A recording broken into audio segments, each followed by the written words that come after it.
આજે હું તમારી જોડે એકદમ પરફેક્ટ મગ આપણે કુકરમાં કઈ રીતે બાફી શકીએ, એ બી આટલા છૂટા મગ, અને એક એક દાણો એકદમ છૂટો પડે એની ફૂલ રેસીપી શેર કરી રહી છું. આપણે કુકરમાં મગ બાફતા હોઈએ, કાં તો મગ ફાટી જાય, કાં તો મગ ગળે નહીં, કાં તો પાણી રહી જાય. આજે હું તમારી જોડે એવી ટિપ્સ શેર કરવાની છું જેથી મગ એકદમ પરફેક્ટ બનીને રેડી થશે, સહેજ બી ફાટશે પણ નહીં અને એક એક દાણો છૂટો પણ થશે. આની તમે એકદમ સરસ ભેળ પણ બનાવીને ખાઈ શકો છો અને આના તમે પરોઠા પણ બનાવીને ખાઈ શકો છો. આ મગ ખાવામાં એટલા ટેસ્ટી લાગે છે કે તમે એમનેમ પણ વાટકી ભરીને આ મગ ખાઈ શકો છો. આ મગની રેસીપી જરૂરથી ટ્રાય કરજો. મગ બનાવવા માટે મેં અહીંયા 1 વાટકી જેટલા મગ લીધા છે. મગ મેં જે આપણે રેગ્યુલર ઘરમાં જે વાટકી વાપરતા હોઈએ એ જ વાટકીનો માપ લીધો છે. તમે વિડીયોમાં જોઈ શકો છો કે ઘરની જે વાટકી છે એનાથી જ મેં 1 વાટકી જેટલું માપ કરીને મગ લીધા છે.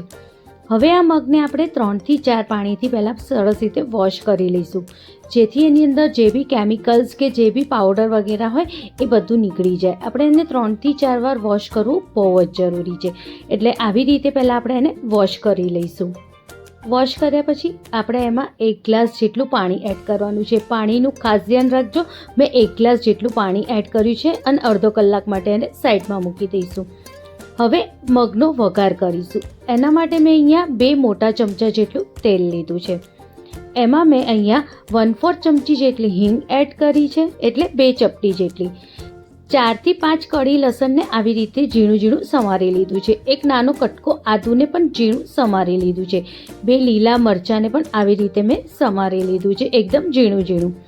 હવે આ વઘારને આપણે 1 મિનિટ માટે સરસ રીતે થવા દઈશું. જ્યાં સુધી એની અંદરથી સરસ સ્મેલ આવે ત્યાં સુધી આપણે વઘાર થવા દેવાનું છે. વઘાર થઈ જાય એટલે આપણે જે મગ પલાળ્યા હતા 1 ગ્લાસમાં, એને આપણે પાણી સાથે જ મગને કુકરમાં લઈ લઈશું.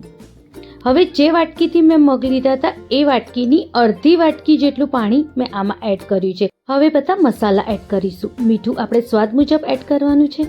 1 ચમચી જેટલું લાલ મિર્ચ પાવડર, 1 ચમચી જેટલું ધનિયા જીરું પાવડર અને અડધી ચમચી જેટલું આમાં મેં હલ્દી પાવડર એડ કર્યું છે. બસ આટલા જ મસાલા એડ કરવાના છે, બીજા એકેય મસાલા એડ નથી કરવાના. ખાસ કરીને પાણીનું આપણે ધ્યાન રાખવાનું છે. હવે કુકરને આપણે ઢાંકણું મારી દેવાનું અને 7 થી 8 સીટી આવે ત્યાં સુધી આપણે એને થવા દેવાનું છે. હવે આપણે લોટ બાંધવા માટે જે વાટકીથી મેં મગ લીધા હતા એ જ વાટકીથી મેં લોટ લીધું છે, એટલે 3 વાટકી જેટલું મેં અહીંયા લોટ લીધું છે. 3 ચમચી જેટલું જ આપણે આમાં તેલ એડ કરવાનું છે. જેટલી વાટકી આપણે લોટની લઈએ એટલું જ આપણે આમાં મોયણ એડ કરીશું. 3 વાટકી લીધી હતી એટલે 3 ચમચી જેટલું મેં આમાં તેલ એડ કર્યું છે અને થોડુંક જ મીઠું એડ કર્યું છે. આપણે નાની નાની વસ્તુ અગર ધ્યાનમાં રાખીએ તો આપણા પરોઠા જે છે એકદમ ક્રિસ્પી અને એકદમ સારા બનીને રેડી થાય. બસ આને હવે પહેલાં આપણે સરસ રીતે મસળી લેવાનું અને પછી થોડું થોડું પાણી એડ કરીને જેમ આપણે પરોઠાનો લોટ બાંધતા હોઈએ એમ આપણે લોટ બાંધીને રેડી કરી દેવાનું છે.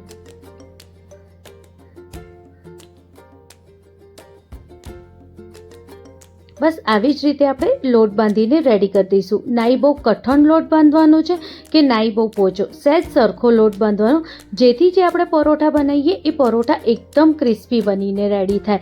આની એક ખાસિયત છે કે તમે જેટલું લોટ લીધો છે એટલું મોઈન નાખો તો તમારા પરફેક્ટ એકદમ પરોઠા બનીને રેડી થાય છે.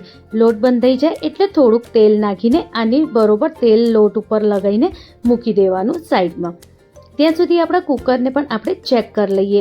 ખાસ કરીને ધ્યાન રાખવાનું 7 થી 8 સીટી આવે ત્યાં સુધી આપણે એને થવા દેવાનું છે, એ બી મીડિયમ ફ્લેમ ઉપર.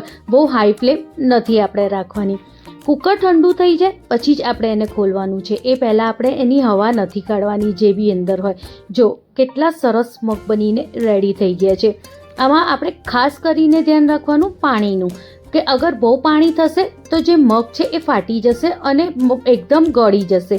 આવી રીતે છૂટા મગ બનીને રેડી નહીં થાય. જો તમે વિડીયોમાં જોઈ શકો છો કેટલા સરસ છૂટા મગ બન્યા છે. આ એવું નથી કે ઉપરથી લીધા છે એટલે છૂટા છે, છેક નીચે સુધી એકદમ સરસ આવી જ રીતે એક એક દાણો છૂટો બનીને થયો છે. તમે જો હું તમને આને ડીશમાં પણ તમારી સામે કાઢીને બતાવું છું. જો આવી જ રીતે મેં કુકર ઊંધું જ કરી દીધું છે અને જો એકદમ છૂટા અને એકદમ નીચેથી પણ એક બી ગળેલા નથી કે સહેજ પાણી પણ નથી. આમાં જે છે મગમાં એકદમ પરફેક્ટ પાણીનો માપ હોવો જોઈએ. 1 ગ્લાસ જેટલું આપણે પાણી નાખવાનું છે અને જે વાટકીથી મગ લીધા હોય એની અડધી વાટકી જેટલું પાણી. એટલું પાણી એકદમ પરફેક્ટ છે આવી રીતના મગ બનાવવા માટે. હવે એની ઉપર આપણે થોડું કોથમીર નાખી દઈશું અને આ મગને ઠંડુ કરવા માટે સાઈડમાં મૂકી દઈશું, જેથી આપણે જ્યારે એના પરોઠા વણીએ ત્યારે આ મગ આપણા ફાટે નહીં પરોઠા. એટલે આપણે આ મગને ઠંડુ કરવું બહુ જ જરૂરી છે. ચલો હવે આપણે એના પરોઠા બનાવી દઈએ. પરોઠા બનાવવા માટે મેં અહીંયા એક સરખો લુવો લીધો છે. જેટલા આપણે મોટા પરોઠા બનાવવાના હોય એ પ્રમાણે આપણે લુવા લેવાના છે. લુવાને આપણે કંઈક આવી રીતે હાથેથી ફેલાઈ દઈશું. જ્યારે આવી રીતે ફેલાઈ દઈએ પછી વચ્ચે વચ્ચે આપણે આવી રીતે મગ ભરવાના છે અને ચારે બાજુથી આપણે એને સરસ રીતે પેક કરી દેવાનું છે, કંઈક આવી રીતે જેમ આપણે રેગ્યુલર પરોઠા બનાવતા હોઈએ બસ એવી જ રીતે આપણે વચ્ચે મગને ભરીને ચારે બાજુથી આપણે આવી રીતે એને પેક કરી દેવાનું છે. હવે એકદમ હલકા હાથે આપણે પરોઠા વણીશું. આ પરોઠા તમારા ફાટશે પણ નહીં. અગર તમારો લોટ સરખો હશે તો તમારા સહેજ બી પરોઠા નહીં ફાટે. એટલે આપણે ખાસ ધ્યાન રાખવાનું કે આપણે લોટ બાંધતા ફેરી મોઈનનું ધ્યાન રાખવાનું. એનાથી લોટ એકદમ પરફેક્ટ બંધાય છે અને એક લોટ ફાટતો પણ નથી. જો કંઈક આવી રીતે તમે જોઈ શકો છો, જ્યારે મેં પરોઠા વણ્યા છે ત્યારે મગ આવી રીતે દેખાય છે. બસ આવી જ રીતે મેં પરોઠા વણીને રેડી કરી દીધા છે. જે બાજુથી મેં પરોઠા વણ્યા છે એ જ બાજુથી આપણે શેકવા મૂકવાનું છે.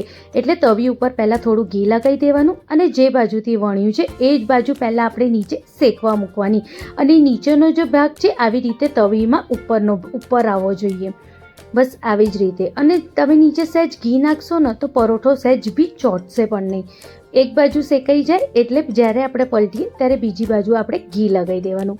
અહીંયા મેં દેશી ઘીનો ઉપયોગ કર્યો છે. દેશી ઘીમાં જ્યારે તમે આ પરોઠા બનાવશો ને ત્યારે એનો ટેસ્ટ ખરેખર બહુ જ ટેસ્ટી આવશે. અને ખાસ કરીને આપણે જ્યારે પરોઠા શેકીએ ત્યારે મીડિયમ ગેસ ઉપર જ શેકવાના છે અને જ્યારે તેલ કરતાં ઘીમાં આ પરોઠા બને છે તો એનો કંઈક ટેસ્ટ જ અલગ હોય છે. બસ આવી જ રીતે બે બાજુ આપણે શેકી લેવાના છે પરોઠાને. જો કંઈક રેડી છે આપણે મગના પરોઠા. આ પરાઠા બનાવવા બહુ જ સહેલા છે. તમે એકવાર બનાવશો તો વારંવાર તમે આ પરાઠા જરૂરથી બનાવશો. આને હું તમને કાપીને પણ બતાવું છું કે કેટલા સરસ પરાઠા બનીને રેડી થયા છે. આની અંદર જે સ્ટફિંગ આપણે મગનું ભર્યું છે એ બહુ જ સરસ લાગે છે. અગર તમે ડાયટ ઉપર છો તો આ મગના પરાઠા તમે ડાયટમાં પણ ખાઈ શકો છો.